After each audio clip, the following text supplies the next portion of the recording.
지난주에 이제 하나님의 위로에 대해서 설교했어요. 하나님의 위로하심에 대해서 설교했고, 오늘 본문은 앞에 1절과 5절을 같이 이렇게 읽어야 우리가 하나님의 오늘 본문을 잘 이해할 수가 있어요. 그래서 만약에 지난주 설교가 또 이렇게 가물가물하니 잘 이렇게 기억이 안 나시는 분들 있으시면 교회 홈페이지나 유튜브나 이렇게 그쪽에 가시면 이렇게 온라인 설교가 지금 다 올라가거든요. 이제 설교가 뭐 20몇 분, 뭐 길어야 30분 안으로 다 설교가 되니까 오늘 설교까지 그냥 한번 다 이렇게 들어보세요. 그러면 지난주 거랑 이어서 이게 이야기가 이렇게 진행이 되는구나 이렇게 알 수가 있을 겁니다. 자, 6절에 보면 우리가 하나님을 어떻게 생각하느냐 이것에 대해서 이야기하는 것이 아니라 한 목소리가 선지자에게 하나님이 누구인지 말해줄 테니까, 내가 누구인지 말해줄 테니까 가서 그렇게 외쳐라 라고 시작이 됩니다. 선지서의 특징상 여기서 나오는 한 목소리는 하나님의 음성을 이야기하고요. 근데 선지자가 누군지는 뭐 정확하게 나오지 않습니다. 뭐 이사야서니까 이사야겠지 하겠지만 40장부터는 이사야가 썼다고 하기에는 조금 무리가 있어요. 시대적으로 너무 뒤쪽이라 무리가 있는데, 어쨌든 한 선지자를 통해 하나님이 당신 스스로가 누군지 소개하면서 오늘 6절이 시작이 됩니다. 자, 1절부터 5절까지 하나님의 위로가 시작이 될 거다라고 이제 이스라엘 사람들한테 얘기를 했어요. 그런데 이 위로하고 은혜를 주는 하나님이 누구냐라는 것을 오늘 본문에 하나님 당신이 이야기를 하시는데요. 이게 그냥 얘기를 하는 게 아니라 지금 이스라엘 사람들과 하나님을 비교하면서 설명하십니다. 비교하면서 설명하세요. 자, 거기서 우리 이스라엘 사람들을 오늘 본문에 꽃이고 풀로 이렇게 설명을 합니다. 그리고 하나님은 영원하신 분, 나의 말씀이, 하나님의 말씀이 영원하다 이렇게 말씀하시면서 하나님의 영원성에 대해서 강조하고 있습니다. 자, 이사야서에 전체적으로 흐르는 주제가 있습니다. 그게 뭐냐면 온 우주의 통치자이신 하나님이 이사야서의 주제예요. 그래서 오늘 그 본문도 그 맥락에서 계속해서 지금 이어지고 있습니다. 하나님이 누구신지, 그분의 위로와 사랑이 그냥 이스라엘 사람에게만 임하는 분이 아니고 시대적으로 지금 요 순간에만 임하시는 하나님이 아니라 온 우주에, 온 땅에 처음부터 마지막까지 하나님의 은혜가 편만하게 이렇게 드리워졌다. 이것을 이야기하고 있습니다. 그래서 하나님이 어떠신 분이냐라는 것을 그냥 우리가 느끼거나 선지자가 지금까지 내가 이렇게 경험해 보니까 하나님은 이런 분입니다 라고 이야기를 하는 게 아니라 오늘 보면은 당신 스스로가 나는 어떠한 존재다 라고 얘기하기 때문에 굉장히 선명합니다. 이거를 이 안에 무슨 숨은 뜻이 있었을까 이렇게 그렇게 고민할 필요도 없을 만큼 굉장히 선명하게 하나님이 당신을 소개하십니다. 자, 6절부터 한번 볼게요. 여기서 풀이라고 나오고 꽃이라고 나와요. 근데 꽃은 그냥 말 그대로 꽃이에요. 그런데 풀은 여기서 풀이라고 쓰였던 단어를 찾아보니까 하치르라는 단어인데요. 이게 1년생 들풀이에요. 그냥 거기에서 이렇게 있는 그 들풀인데 이스라엘을 잘 우리가 기억해야 됩니다. 이스라엘은 성경에 젖과 꿀이 흐르는 땅이라고 그랬지만 실제로 그들이 살고 있는 땅은요, 돌산 그 언덕에 이렇게 그들은 살게 됐어요. 돌산 언덕에서 살아요. 그러니까 지금 우리나라는 땅이 기본적으로 비옥해서 굳이 물 주거나 이럴 필요가 없습니다. 그냥 씨 뿌리면 그냥 이 산에 가면은 이 들풀이나 이런데 그냥 들풀도 많고 나무도 막 잘 자라 있어요. 근데 이스라엘은 절대 그럴 수 있는 상황이 아니에요. 그러니까 이스라엘이라는 땅은 풀과 꽃이 자랄 수 있는 것은 굉장히 제한적입니다. 거기다가 날씨가 건기와 우기로 나눠져 있어서요. 건기 때는 비 한 방울 안 내려요. 그래서 엘리야 선지자가 비가 올 겁니다 라고 했을 때 사람들이 비웃었던 건요. 건기 때예요. 그때가. 그러니까 바람이 이 바다 쪽에서 부는 게 아니라 땅 쪽에서 바다 쪽으로 부는 건기 때 지금 이 바알과 아세라 선지자들이랑 붙은 거예요.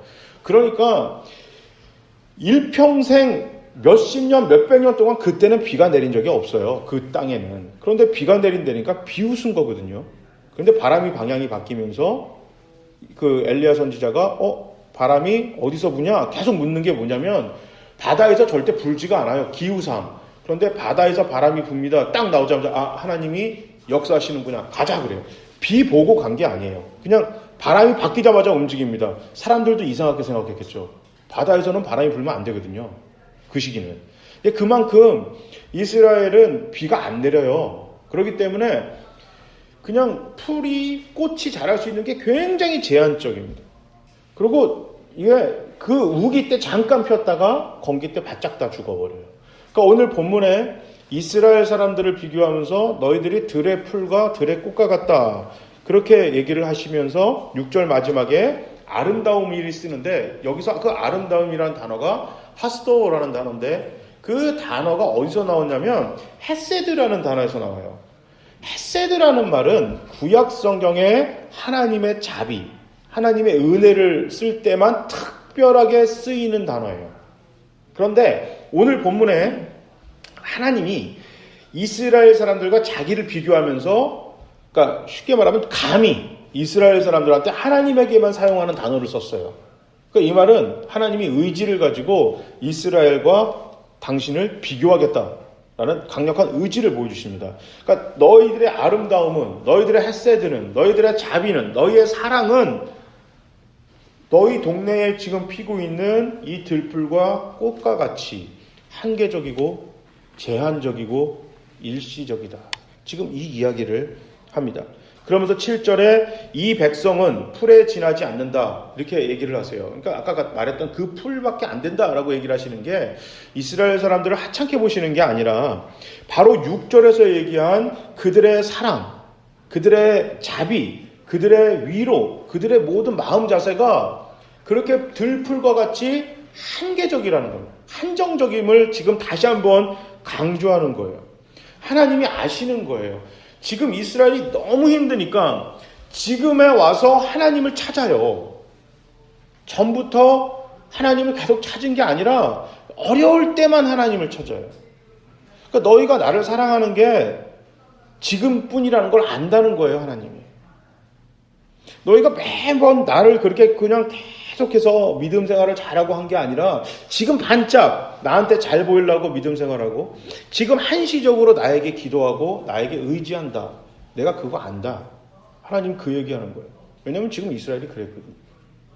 지금 이스라엘이 내 돈 그렇게 안 하다가 갑자기 이제 진짜 발등에 불이 떨어지니까 하나님 도와주세요라고 붙은 거예요. 그러면서 너희들의 위로와 너희들의 사랑, 나를 향한 사랑이라든지 세상적에 도덕적으로 사는 너희들의 그 삶의 자세가 이게 들풀이나 지금 꽃과 같이 잠깐 반짝했다가 또 사라질 거 내가 알고 너희가 그런 존재다. 그러면서 8절에 그러나 이렇게 그러나 하나님은 너희 이스라엘 백성들 지금으로 말하면 우리 교회와 성도와 다르게 하나님의 사랑과 하나님의 은혜와 하나님의 위로와 하나님의 약속은 시대와 장소, 시간과 사람에 상관없이 영원하심을 선포하십니다. 그러면서 이거는 내가 너보다 나아. 야, 너희랑 나랑은 비교할 수가 없지. 건방 떨지 마라. 지금 이 얘기를 하나님 하시고 싶었던 게 아닙니다. 이걸 얘기하고 싶은 게 아니에요. 이 말은 뭐냐면 지금 교회와 성도들, 지금 이스라엘 사람들, 심지어 믿지 않는 사람들에게까지 하나님이 위로하시는 말씀이에요. 지금 이스라엘 상황은 어떤 상황이냐면 6절하고 8절에 나오기 이전에 1장부터 39장까지 하나님이 지금 계속해서 반복적으로 뭔 얘기를 하냐면 하나님하고 관계가 끊겼어요. 그러니까 우상을 섬기고 있습니다. 하나님 제대로 믿지도 않아요. 그리고 도덕적으로 이미 타락했어요. 그래서 지금 이스라엘 안에서 하나님 백성다운 모습이 하나도 발견되지가 않는 상태예요. 그러니까 오늘 본문에 하나님이 내가 너희를 사랑해 1절부터 5절 지난주에 설교회처럼 내가 너희를 위로할 거야 할 때 그 사람들이 지금 하나님께 간절히 지금 믿음 생활을 하고 노력하기 때문에 하나님이 그렇게 하시는 게 아니에요. 지금 상태가 아주 안 좋거든요. 그러니까 세상 사람들과 비교했을 때 하나도 다르지가 않습니다. 그런데 하나님이 어떻게 하시겠다? 너희가 그런 거 내가 안다. 지금 그래요. 너희 그런 거 알아. 그럼에도 불구하고 나는 어떻게 하겠다? 너희를 사랑하겠다는 겁니다. 너희를 위로하겠다. 내가 영원토록 지금만 너희가 정말 고생하니까 지금만 잠깐 위로해주고 은혜주고 건져주는 게 아니고 영원토록 내가 너희를 건지겠다. 지금 그 이야기를 하나님 하고 계시는 겁니다. 하나님은 하나님이 우리를 사랑하듯이 교회와 성도가 하나님을 그렇게 사랑하지 못하는 것에 대해서 잘 알고 계세요. 잘 알고 계십니다. 우리는 조건적인 사랑을 해요. 조건적인 사랑을 하기 때문에 하나님도 우리를 조건적으로 사랑하시려니 이렇게 생각하는 경우가 있습니다. 편협하죠. 사랑할 만한 사람만 사랑해요. 그게 편하고 그게 어떻게 보면 당연합니다. 교회도 마찬가지일 거예요. 그런데 하나님은 사랑하지 못할 사람도 사랑하셔요. 이게 종종 우리가 하나님의 은혜와 사랑은 그 사랑을 받을 만한 자격이 있는 사람에게만 허락된다 이렇게 생각할 때가 있어요.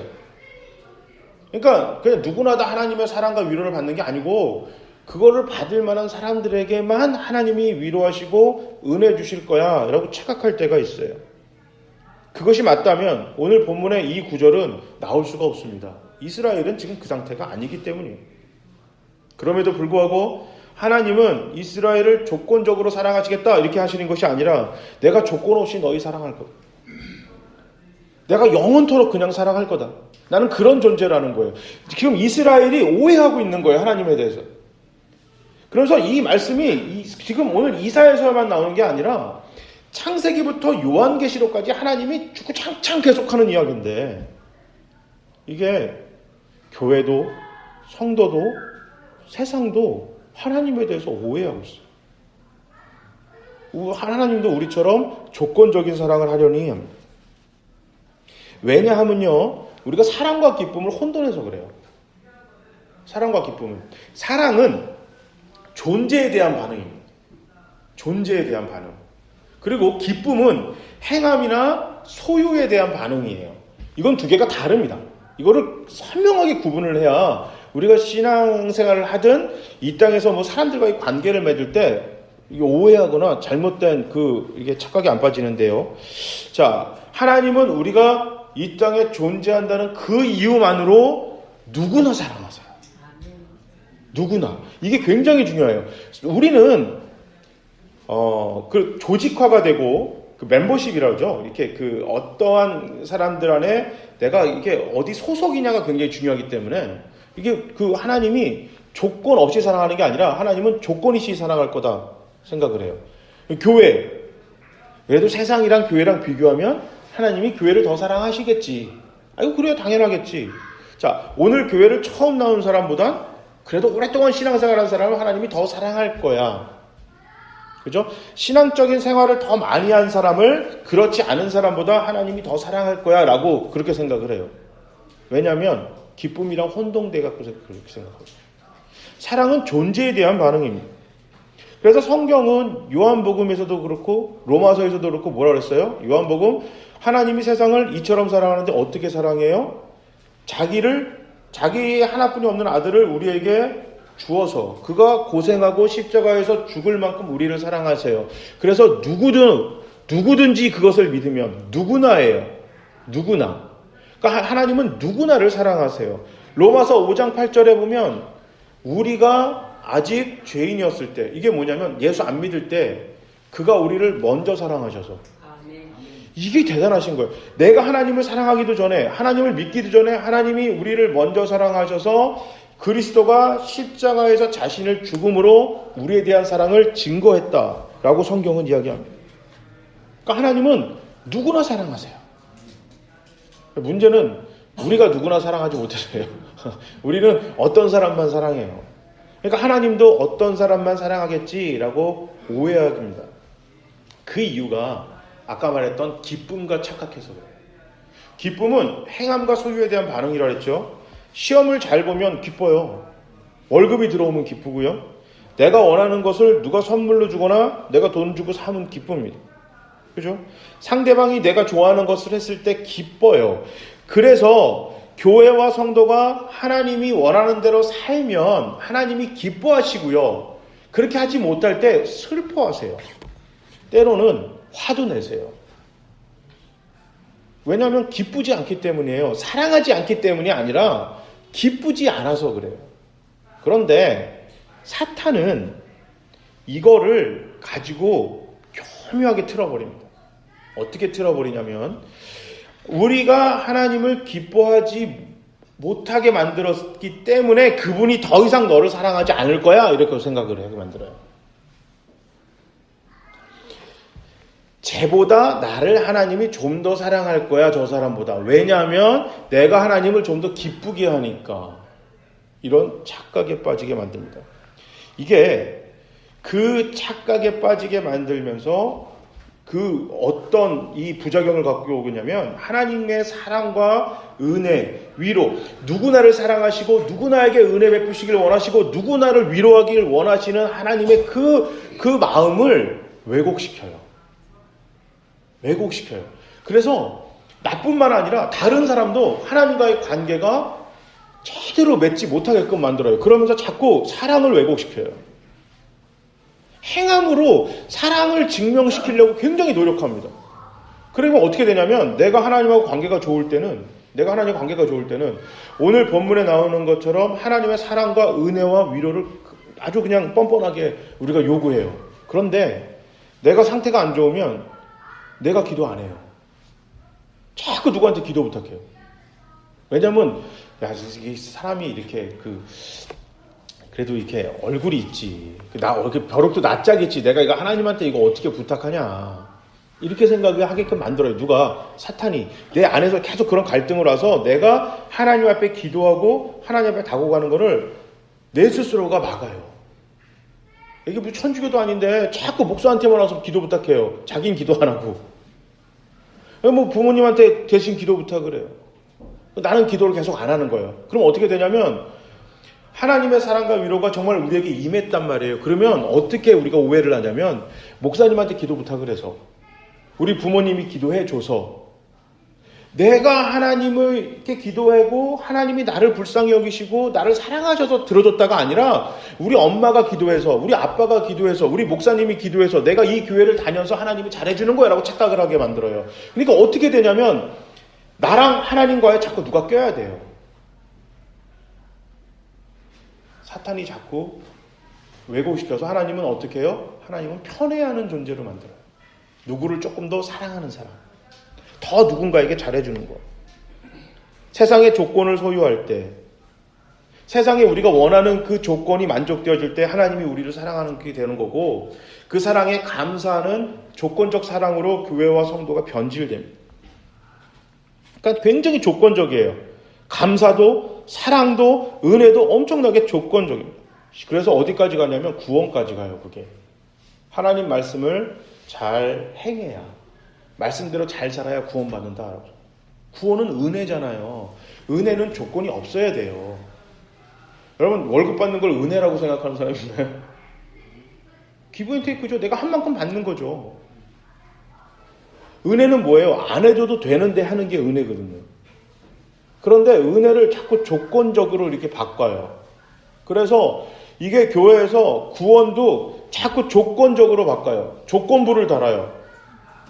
말씀대로 살아야. 야, 너 예수 믿어? 믿지? 너 그런다고 다 천국 가는 줄 알아? 너 주일날 왜 잘 안 나와? 너 술 마시지? 담배 피지? 너 뭐하지? 그러니까 너 천국 못 갈걸? 하나님 말씀대로 안 사니까. 이런 조건을 달아요. 어디에다가? 은혜에, 사랑에. 그래서 어떻게 돼요? 하나님이 무서운 존재로 바뀌어요. 마치 시험관처럼 바뀌어요. 시험관처럼. 점수를 매겨서 몇 점 이하는 탈락, 몇 점 이하는 합격 이렇게 봐가지고 굉장히 그렇게 봐요. 이게 이스라엘이 지금 그런 상태에 있었습니다. 자, 몇백 년에 걸쳐 하나님과의 관계가 안 좋았어요. 그래서 어떻게 했냐면 이 사람들이 이거 하나님이 도움을 요청을 해야 되는데 자기네들은 이게 도무지 못하겠는 거예요. 그래서 어떻게 해요? 누군가에게 도움을 요구를 해요. 그 누군가가 누구냐면 제사장이나 선지자였어요. 근데 이 당시 제사장 선지자도 상태가 안 좋았어요. 그러니까 뭐라고 얘기를 하냐면 이스라엘 사람들한테 야 니들이 신앙적으로도 제대로 못하고 제사도 제대로 드리지 못하고 너희가 율법대로 못 사는데 하나님이 잘해주겠냐? 이렇게 나왔어요. 그러니까 이스라엘 사람들이 하나님과 관계가 점점 더 멀어지는 거예요. 제사장들도 자기들 스스로가 봤을 때 자기들도 별 볼 일 없거든요. 이게 언제까지 이어지냐면 예수님 시대까지 이게 계속해서 이어져요. 아마 지금도 이 세상이 오지 싶어요. 교회에서 이렇게 목사가 설교하거나 아니면 뭐 이럴 때 우리의 행함이 하나님의 은혜를 받는 기본 조건인 것처럼 설교하는 경우가 있습니다. 근데 여러분 한번 생각해 보세요. 여러분 성도님들이 하나님의 말씀을 지키면서 이렇게 우리가 기도 생활하고 아까 내가 뭐 큐티도 강조했지만 막 이렇게 말씀 묵상하는 게 쉬울까요? 목사가 쉬울까요? 목사가 쉽죠. 저는 이게 직업인데 저는 이게 직장인데 전 교회로 출근을 하고 제가 하는 일은 성경을 보고 성경을 연구해서 설교를 하고 제가 하는 일이 기도해서 성도님들 기도 목적으로 기도해주고 신방 가고 상담해주고 이게 제가 하는 일이에요. 이걸로 저는 월급을 받습니다. 이걸로 제가 먹고 살아요. 그런데 만약에 목사들이 일반 성도님들처럼 직장 생활을 하고요. 거기서 시간을 더 내서 지금 목사처럼 한다면 이렇게 못할 겁니다. 그 말 쉽게 못할 거예요.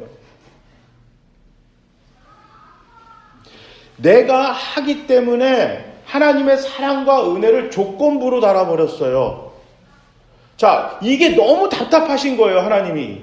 하나님을 자꾸 왜곡되게, 잘못돼서 하나님에 대한 이미지가 생성이 되니까요. 이 하나님이 선지자를 통해서 그냥 직접적으로 얘기하셨어요. 이 선지자도 잘못된 생각할 수 있잖아요.